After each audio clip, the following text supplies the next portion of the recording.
Hello and welcome back to my channel. My name is G and I'm a content creator.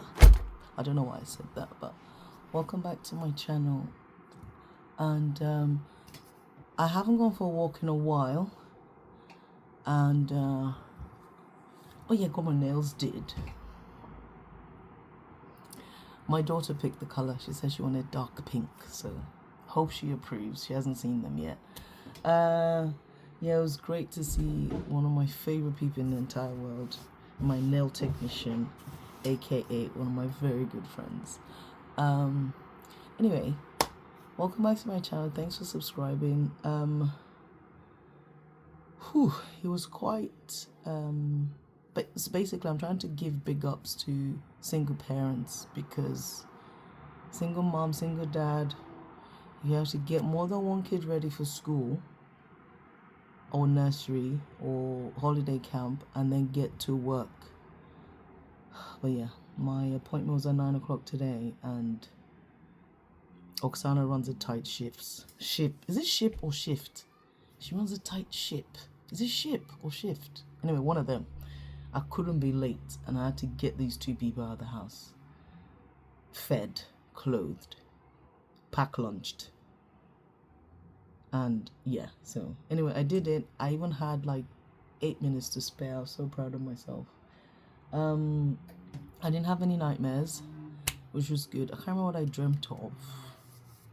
It wasn't bad, but it was good. I did get to bed before midnight, which is early for me, so I got at least 7 hours sleep.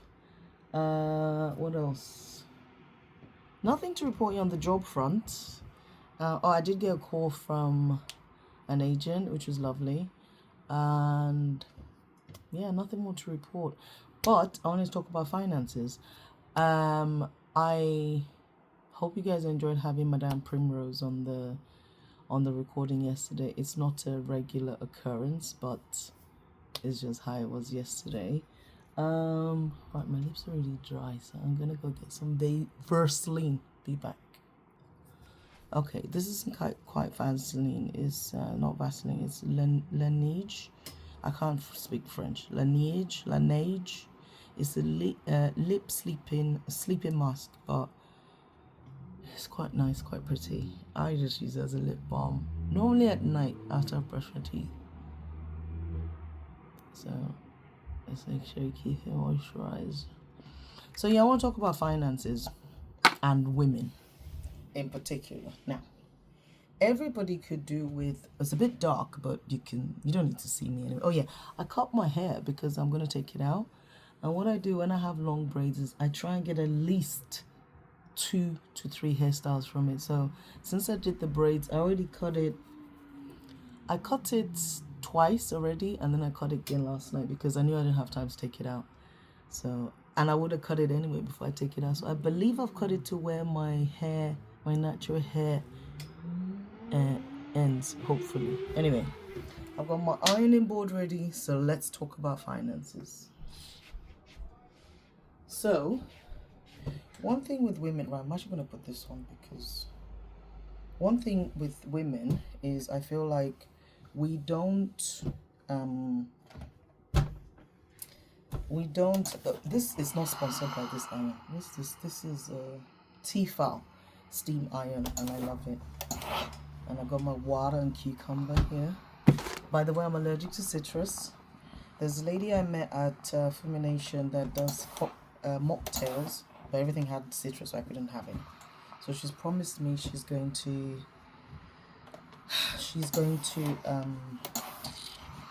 start making them, and that she would then use me as some sort of test bunny or something. I know I've got her business card somewhere, but I have not yet opened my bag from Fumination Meet and Greet. This is the bag I came back with from Fumination. I bought this M&S bag because it's by Yinka Olori, who used to work for M&S while studying, and then made a bag for them when he or she graduated. So this is where I put the Meet and Greet bag. So sorry, we're doing a little unboxing. This is the bag as I came home with it. It's still there. Look, I've not even opened it. Like yeah, it's still tied. I've still got my bag. So this is my shopping bag because I bought stuff, and this is actually a good this is such a good way of talking about the finance thing, because as you all know, I was very redundant, and I used my last monies to make these purchases, which isn't a good idea. Don't do that. But Auntie Fumi has invested so much in my life that I wanted to give back into investing in her brand. So I had £80 in my account, and everything I bought cost me £70. You do the maths. So I bought a tote bag. Oh, it's got a picture of Auntie Fumi in it. Like, I literally have not opened it. Oh, look. Do we live? Do we love? Oh, thank you for your purchase, darling. Welcome to the Fumination family. Oh, my love for me. I love it. So there's that, which I think is wonderful. So that's the tote bag, which is, oh, it's so pretty. I would have bought all the colors if I had money, all of them. Well, at least the black one. Actually, no, I didn't want black. I wanted the bright colors. I would have bought the, I think there was a pink one. So there's that. Oh, the bag also said FTV. Oh my goodness. That's amazing. And then I think I need a coffee. So yeah, I've got all the cards of all the people I spoke to about doing business, not doing business, but helping them with business, whatever. That's someone else's. And there's another one. And then I also bought a t-shirt, of course. And Auntie Fumi's sister, Ronke, was able to help me choose the right size. Because it's made for actual normal people. So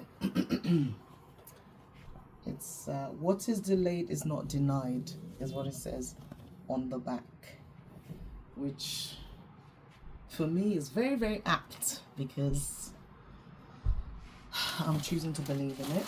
And what else is in the bag? So there's Eloise body illuminator, some jelly. Oh, my daughter's gonna love this. Her current obsession is jelly. No, she calls them gummy bears. When I say jelly babies, she looks at me funny. There's some chocolate. There's Juvia's Place lip liner. Oh, I was literally gonna buy lip liner from MAC because I needed one. What is this? Lipstick, Eloise lipstick. Juvia's Place. I want to say lip gloss. I hope so, because I don't think concealer comes in this color. And what else is in there? A sleep mask. That is yeah. I'm very pleased with that. Thank you. So that's the little unboxing, but we're talking about finances. So that was I'd always said, and I think I may have mentioned it before, that I did want to get Auntie Fumi a gift when I went to see her, but I didn't get a chance to because I didn't have the funds. And to be fair, I preferred using the money for investing in her brand, because that's how I see it. I've invested in her brand because I believe in her. I believe in her vision. I believe in what she's trying to do. And it's funny because so many of us, I'm so glad there was somebody else that was like, Auntie Fumi, where are the bras? We came to buy bra. So by the time she explained to us what was going on, we're like, okay, fine. So yes. So one thing I want to talk about is about our relationship with money. A lot of us have different upbringing in terms of our relationship with money. Some of us are brought up with not the value of money, but like, okay, some some of us obviously are brought up rich. Some of us are brought up middle class, I think they say in this country, or just okay, comfortable is what I call it. And some of us are born poor, into a poor environment, and then you either stay poor or you make it out. And if you're born rich, you can lose it or you can maintain it also. And one thing I want to say is, like, me personally, right? Me personally, I come up from a family where my dad was an entrepreneur and he made his own money and he worked really hard to get to where he was and where he is. But he didn't start off like that, from what I know, because even though my dad hasn't shared much about his childhood or whatever, his dad did once. I don't know if it was his dad or his mom that shared me a story. So my dad had me very young. He was a very young parent. My dad is still relatively young, and the last time I went to Nigeria anyway, I hope this steam noise is not too bad, but look, just loud your phone and you can hear me well. So yeah, my dad had me very young. I believe he was 21 or 22. I don't know. Again, don't quote me, because you know how Nigerians like to use football age, which means they're one age, but then on their passport they're another age. But yeah, so anyway, he had me in his early 20s, and what my grandpa said was that, or my grandma, one of them, he was at uni or college or something. Yeah, I know he was in higher education, and then my grandpa or my grandparents had said, it's okay, keep your education, keep doing your education, we'll sort out the baby, don't worry, blah blah blah. And then my grandpa said one day he went in to see my dad at school, and and he wasn't in his halls of residence or flat or wherever he was living. It wasn't there. And when they told my grandpa where my dad was, he was in some rich man's house. Again, I don't know how true the story is, but this is what I was told. He was in some rich man's house making amala. So he was basically like a manservant slash houseboy slash chef. I don't know what. And the reason why I was laughing just now is because in my early adulthood, I've seen my dad attempt to boil rice, and he got it wrong. So to know that this was someone that was somebody else's chef, I'm like, so did he just forget all he learned? But yeah, the only thing I've seen my dad try to cook has been rice. And he didn't burn it, he kind of drowned the rice. And then he tried to claim that he likes it very soft, so he put lots of water. Okay. Anyway, but the main thing is he dropped out of school or rather he did it alongside school. He got a job to take care of his family because he knew he had to. And that's one of the few lessons that my dad has. What is this? Oh, tomato. I had some vegetables for lunch, as you should. Now, see this big waist here, yeah? I'm putting this on display for a reason, because one of the things I'm going to do on this channel, as I said, is a lot of fitness stuff, and I'm going to track it by you seeing the before and there's in the after. The good thing is, before, this used to be much chunkier, so at least it's not streamlined, but it's not bigger than my boobs. You know how your boobs end here and then you get this thing? I don't have that, so I'm taking that as a win. And I'm not even holding my belly in. This is me. I'm talking, I'm standing, I'm breathing, so anyway. So yeah, that's the one thing he taught me. Like, from that. I don't know if my grandpa was trying to, I don't know what, or grandma, but that's how we have the conversation. So it's like, okay, fine. And then on the flip side, I'm like, well, yeah, if you're going to have, can we say sex on YouTube? If you're going to do the do, surely you know that an offspring might be the result. So you take care of it. So you do what you have to do to take care of your babies. And I pretty much am the same, like that. So, and then also, I know that by the time I had any sort of, what's that word? Consciousness, in terms of, okay, I'm a human being, you know, blah, blah, blah. Which I don't know what age that was. We didn't lack anything, and my dad didn't spoil us. He definitely didn't spoil us, and he was always very particular about how he spent money. Everything was planned for well in advance, so that was quite good.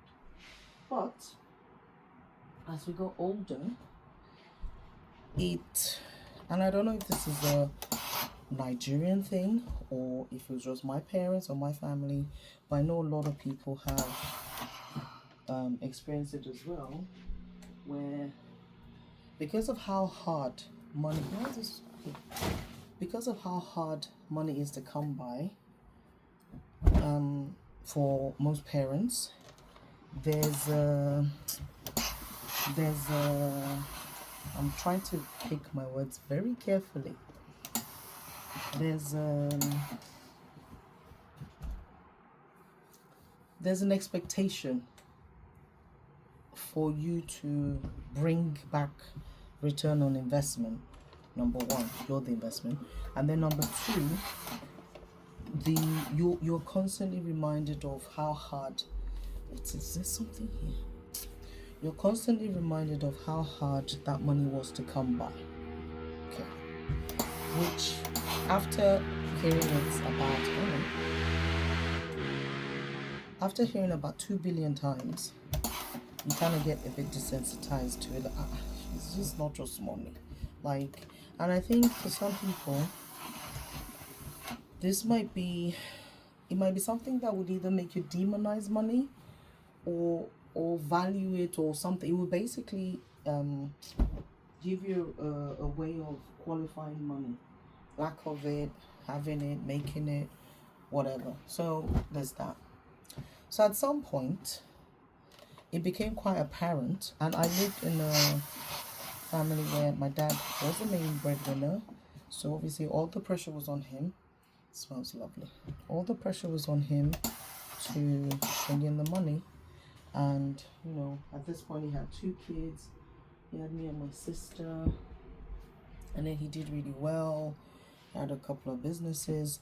It was literally maybe 15 years ago that I found out my dad is an accountant. I didn't know that because growing up I knew him as a management consultant, and I still don't know what that meant, but that's what he told me he did. Actually, he didn't tell me that's what he did. It was part of his company name, so I don't know what they actually did. So I remember the day I found out my dad was an accountant. I was like, Dad, you're an accountant. Like, oh yeah, I was helping him do like a business proposal, and he had to do some sort of intro about himself or something. I don't know about you guys, but Nigerian parents, mine, they don't tell you anything. You just find stuff out by either digging or asking. And the minute you ask, like, why are you asking? What do you want to know? Can you go? Just talk. This is why we don't have. Every time I watch the show, who do you think you are? I'm like, this is why this can happen in Nigeria, because a lot of us don't pass down our history. Well, for me, again, I'm speaking for myself.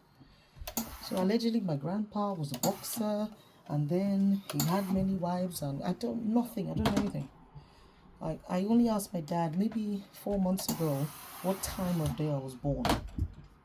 I think he thought I was asking because I wanted to know if he was there, but I was asking because I wanted to know what time of day I was born, which is 5 a.m. by the way. Considering I'm like a morning person, that makes sense. Sort of. Anyway, so the money thing, your relationship with money starts. Do you know what? Because I waffle and I don't want this to be too long, actually, I've got time, so this might be a fairly long episode for once, because it's an important topic. It's very, very important. And so how you grow up with money is what's going to determine how you treat it, how you make it, and all that stuff. So yeah, my dad did make money. He was very, very successful in what he did. And my dad is handsome. Even now, my dad is very, very handsome. I remember the last time I went to Nigeria, I think I might have mentioned already, where people thought my dad was my boyfriend. It's happened here in the UK, it's happened in Nigeria, where girls were trying to beat me up. That's right, I said girls. And then my dad has to quickly go, that's my daughter. And even here, I remember one of my friends met me and my dad in Asda or something, and I was like, oh gee, I didn't know you got an older man. I mean, what are you talking about? I said, I didn't know you were into older men. And my dad is just there smiling. I was like, no, that's my dad. And then the idiot said, ooh, is that what you call him? I'm like, no, that's just my actual dad. And then my dad just walked off laughing, which I did not find amusing, because I'm like, Dad, say something. Anyway, and then they were like, sorry, sir. Good afternoon, sir. I'm like, shut up. Anyway, so my dad is quite young and very handsome. And I know for a fact that he uses his looks to get his way. I know that for a fact. In fact, the first man I've ever seen do that is my dad. He's very charming. He's extremely charming. The way he can just switch it up, I cannot do that. But I've seen it in action many times. If my dad ever sees this, he might deny it. But I don't know if he still does it, but I've seen it many, many times. He would just turn on the charm and you just see women go, oh God. Blech. Anyway, so he was very successful, and gradually he became one of the very wealthy people in the town we lived in when I was in my teens, as far as I know anyway. But it kind of felt like, to me at the time, and even now, what am I talking about? It felt like the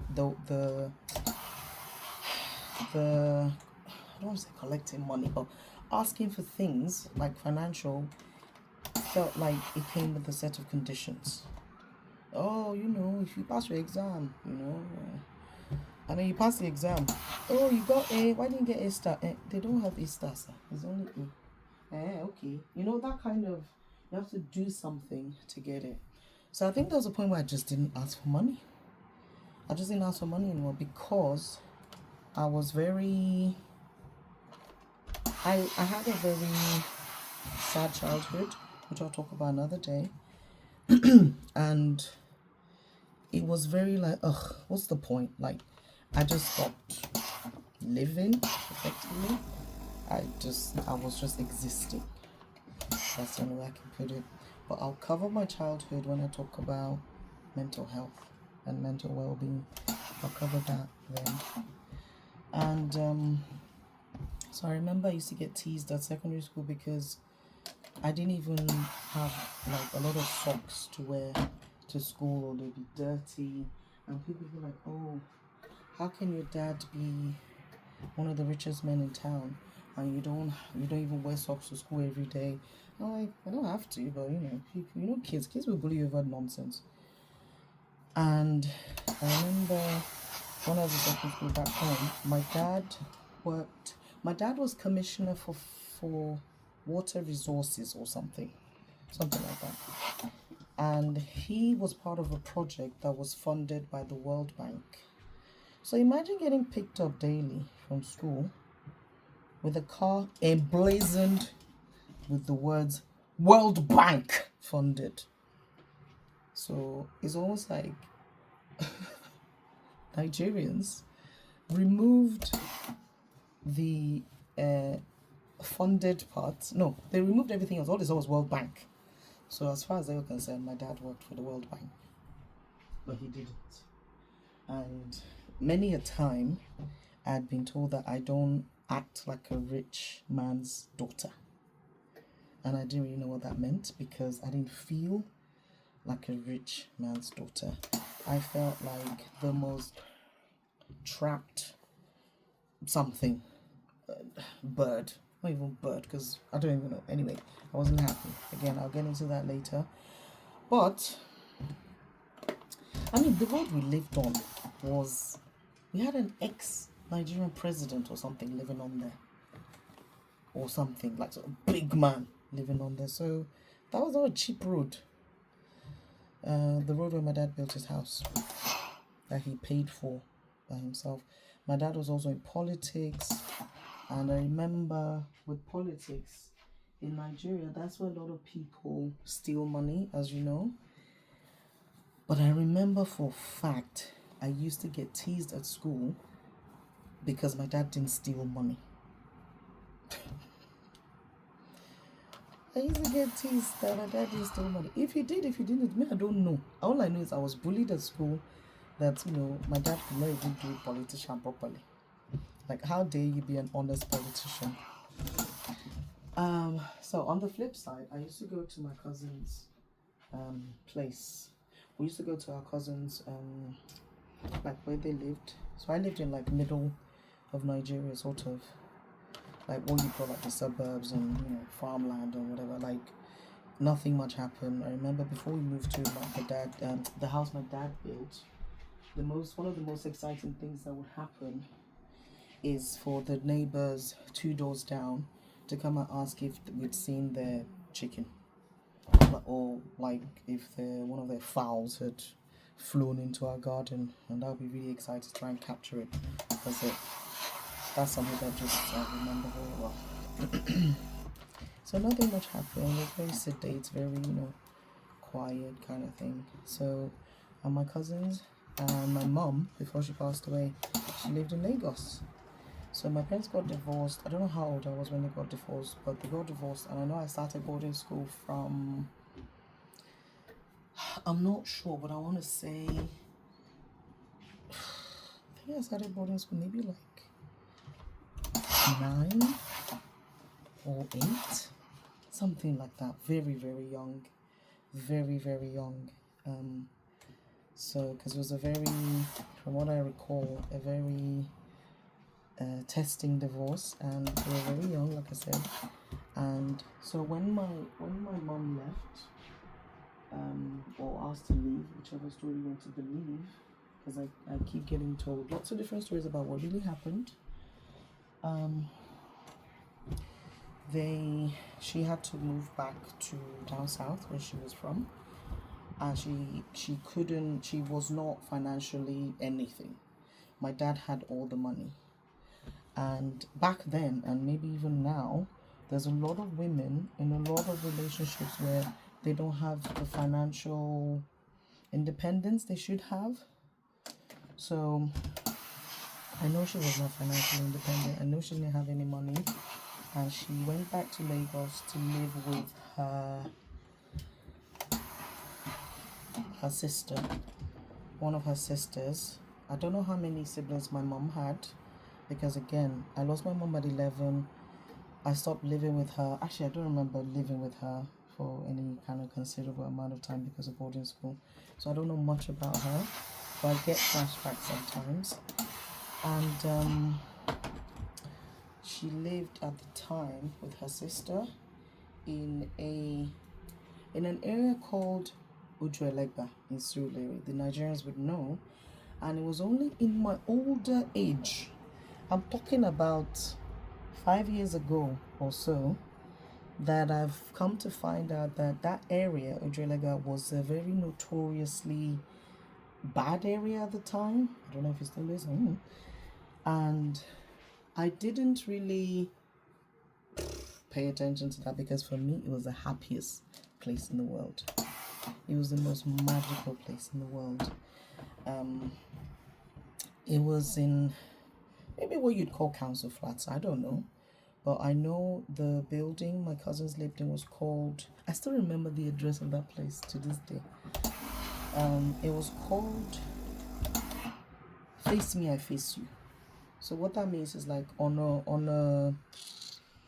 a floor, maybe there's like 20 flats there, and there would be, I don't know, most of them are one bedroom. I think they're all one bedroom flat. So there's like a living room. When I say one bedroom, I use that very loosely. So it's 2 rooms in the flat. So was the living room, and then there's the bedroom. The whole floor shared one communal bathroom, which had, I don't know how many, like maybe 3 spaces for showering, and I think 2 toilets. And I remember the toilets were always blocked, and there was never any electricity in there. Like it was always horrific. And when you're having a shower with a bucket, because you take your own water in a bucket in, you had to make sure you stand on certain areas that you won't slip and fall, and then slide down the slope to where all the gunk gathers up. So in itself, it was a sport to bath, but it was fun for me. It was fun, you know. My cousins were there. My mom was there. Like it was, the countdown to go for summer holiday started from January, because you're like, I just want to be happy. You just want to be happy. Sorry, I didn't know I moved the camera. If you want to know, this is my pile of ironing. There is, I don't know how much of that I'm going to get through, but what time is it? Okay, I'm still okay. I need to pick the kids up. So yeah, it was the happiest place in the world. And the point of that story is that, oh, by the way, just to give you an idea of what I'm talking about, that 1-bed flat, as I described it, and I use that term very loosely, 1-bed flat housed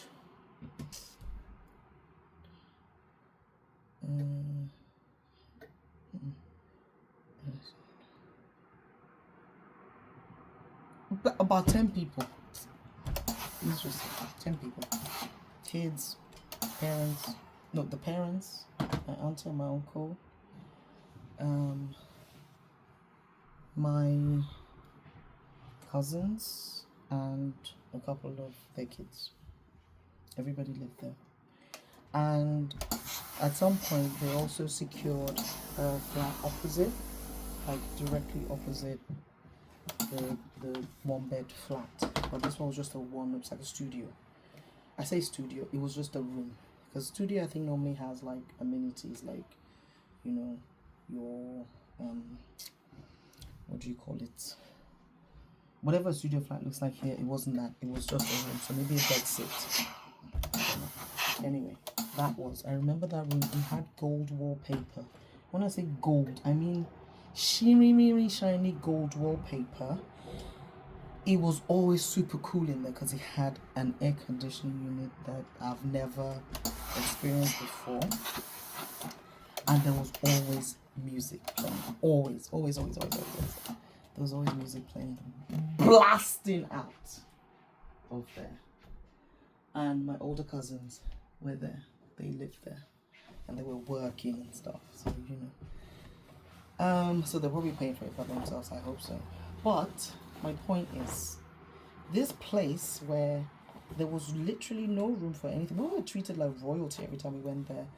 And like, we'd get there and we'd come with like our massive suitcases. My dad would drop us off, and we would not wear any of the clothes that we brought with us. We'd wear our cousins' clothes, which most of them were very old, but they were very loved. And we'd wear them because they were just cooler than our stupid frilly dresses. And another memory I remember is that when it rained, we'd go outside. This is probably why I love the rain.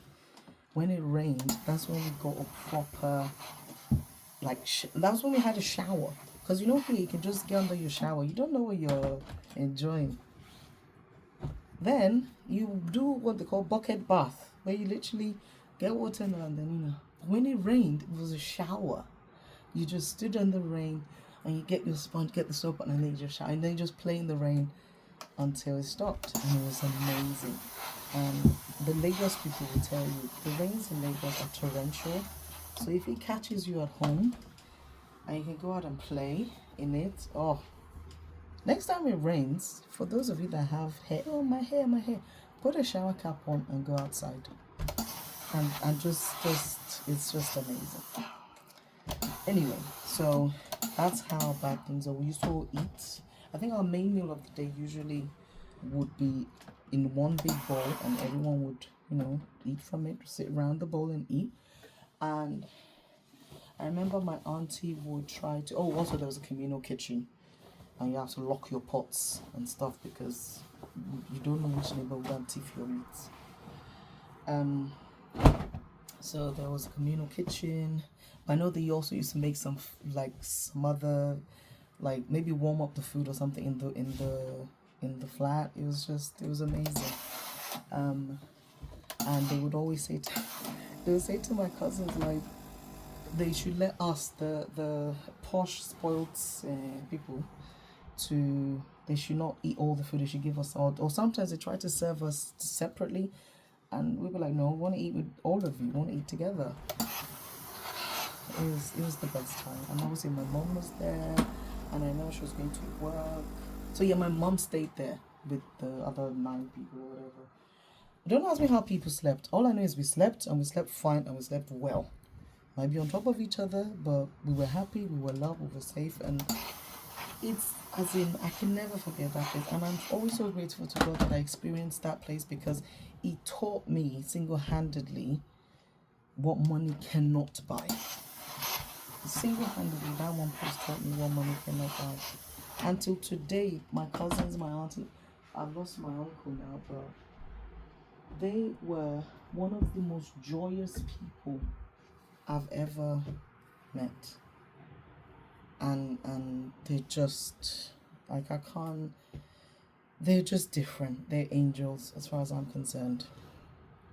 And they did not let their circumstances dictate how they felt or how they showed up to the world, I should say, because you never know who's masking what they're going through.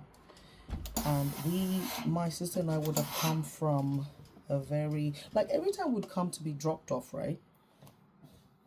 My dad's car with the driver will pull up on this tiny road, on this tiny street, and like neighbors will come out to look because like, ooh, fancy car in this area, you know.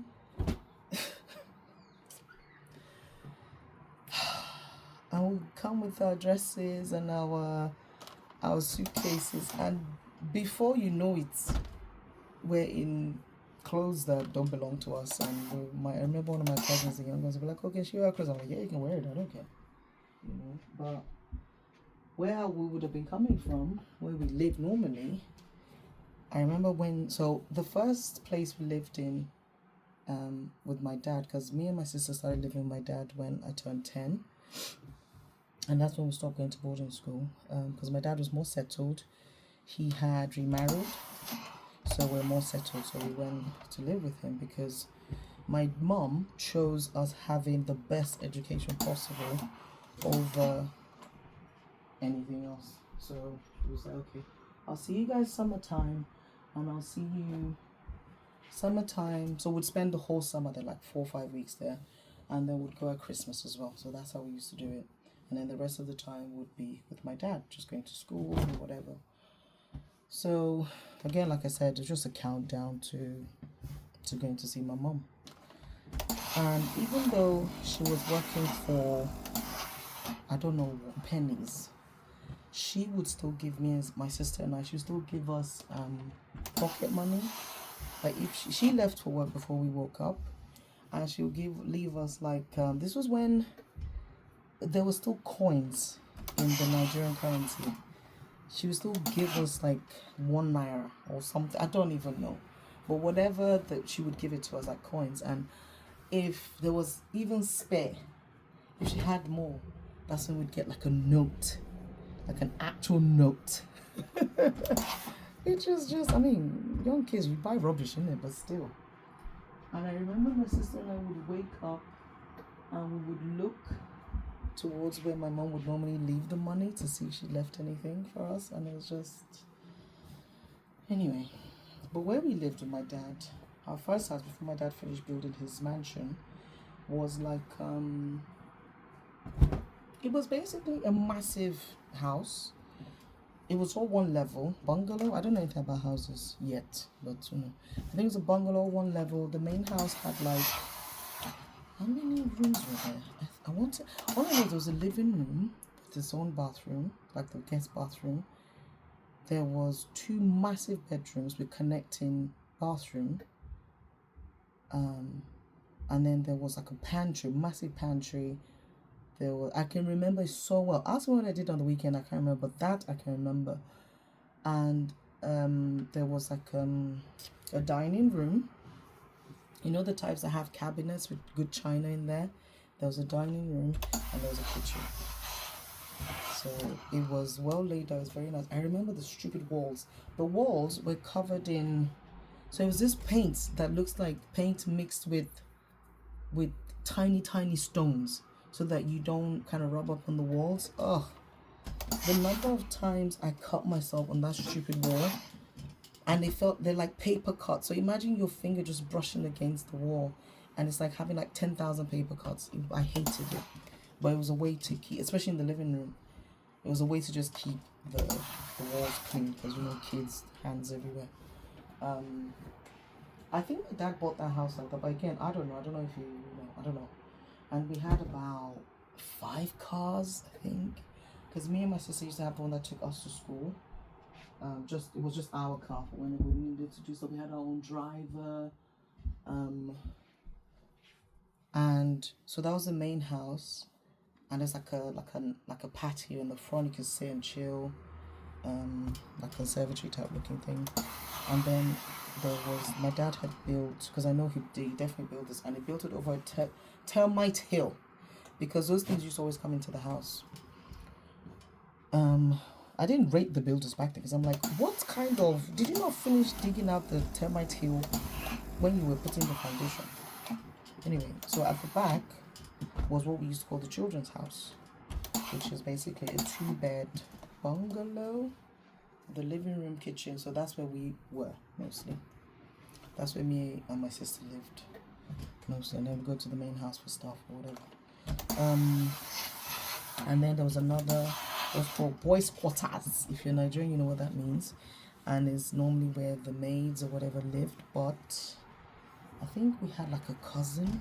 No, my stepmom's cousin lived there, because my dad was putting him through uni or something. Anyway, I don't know. I'll come to that another day.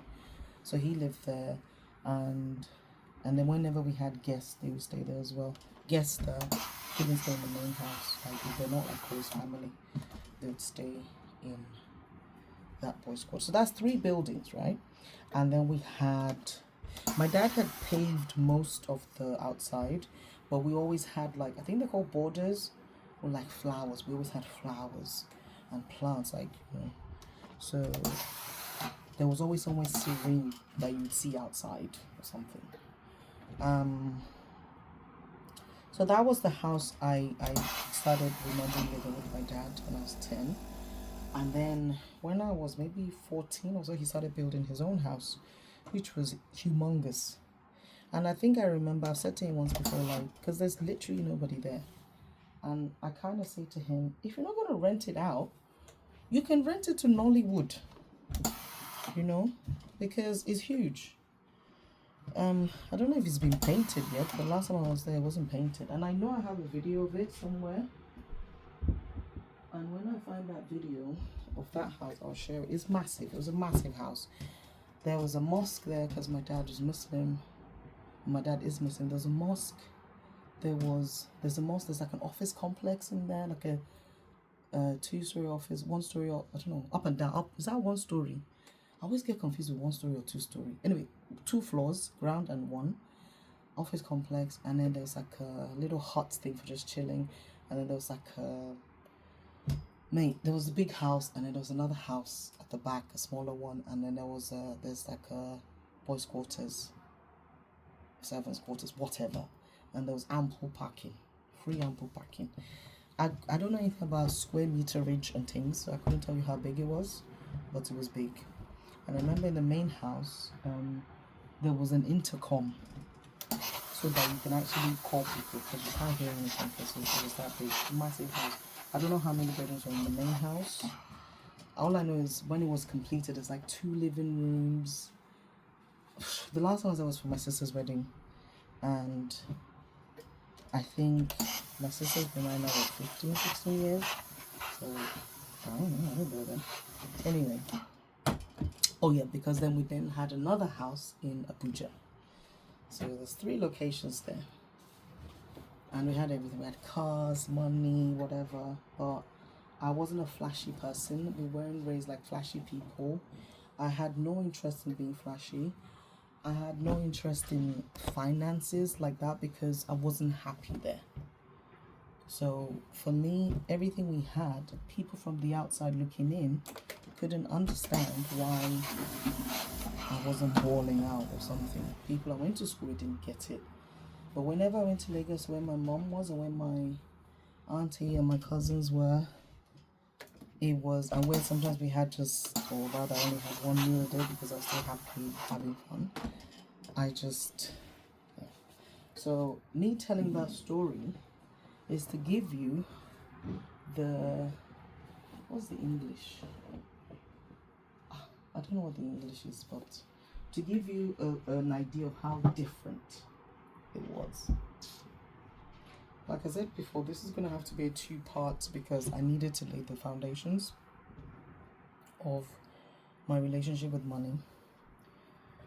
So I came here when I was 16, and when I did, I felt a little bit like an asylum seeker, but you know, I came here by myself, went straight to boarding school. Like I said, my dad had money, so I was paying international fees and whatever, and I was in boarding school in Bushy, Watford, and that's where my journey here started. And I remember by the time I got to the UK, by this point I had, apart from my sister, I had 3 more siblings. My baby sister wasn't born then. I had 3 more siblings, and I was very responsible. And maybe that's why I knew a lot about babies and kids and whatever. But yeah, so.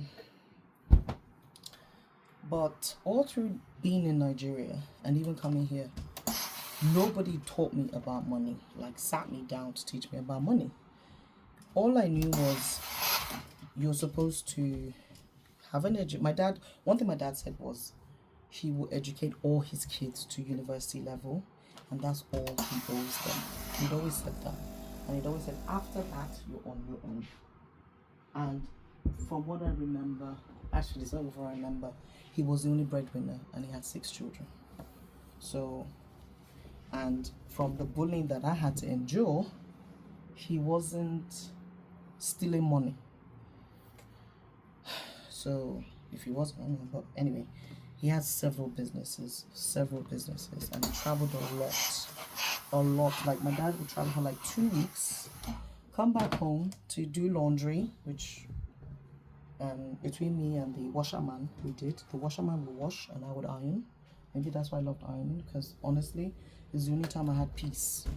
We had an ironing room at home, so I'd go there, put my music on and iron. That's what I did, and I did sometimes 4 hours there. And because nobody else wanted to do it, they'd leave me well alone, and I loved it. It was my place of peace. Maybe that's why ironing is where I'm very relaxed and I'm not stressed out. Well, it was one of the ways I was surviving that place. So he would come home after 2 weeks and he would, sorry, the neighbors are banging something. Let me just check.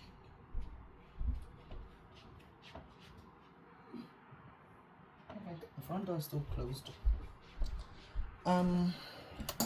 Yeah, so he would come home, he would do laundry, he would sleep. Like, he would sleep sometimes 23 hours a day. Wake up, eat, go back to sleep. You stay home maybe like 4 or 5 days, and then he'll be off. I keep turning here because I'm looking at the time, even though I'm wearing a watch. That works. Okay. So, I barely saw him. And when we did, he just didn't have time to, like, sit and talk. And, like, we don't have that kind of relationship with my dad. We just don't. So his main thing was get the money in, get the money in. My kids' education. And to him, that was what was the most important to him. That was what was most important, which is fair. And my dad always instilled in us like the key to life, or good life, is education. If you have education, you can go anywhere, you can do anything. My dad always said that. And also, every time he'd go away, he would buy us books. Like books, or like, and when I say books, he would buy me. I remember when I got into The Famous Five by Enid Blyton, he bought me the whole thing, like 10 books or however many. He used to buy me that. He'd buy me thesaurus, dictionaries. I was bullied at school because I was a geek and I read the dictionary for fun at lunchtime. Fun fact, when I was in primary school, I was also the milk monitor. So, and I was also the person that used to write down names of noisemakers, and I sat right at the front. So yes, I fit the quintessential nerd profile. Anyway, so I was bullied for a while until I defended myself and I had to leave the school. Anyway, I'll tell you about that later. So that's the dichotomy, I don't know if that's the right word, of the financial situation, where on the one hand I had all the money I could have access to. Not that I knew where the money was, because I wasn't given any. I just lived in a big house. And I didn't have any money of my own. And the change still got counted when I was sent to go and buy something. I remember one day I accidentally bought some gum with some of the change, and I paid for it very dearly. My dad didn't hit us or anything, or didn't hit me.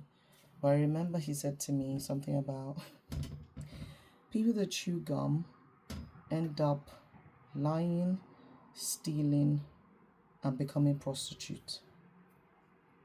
So I didn't chew gum for a long time after that. So where was I?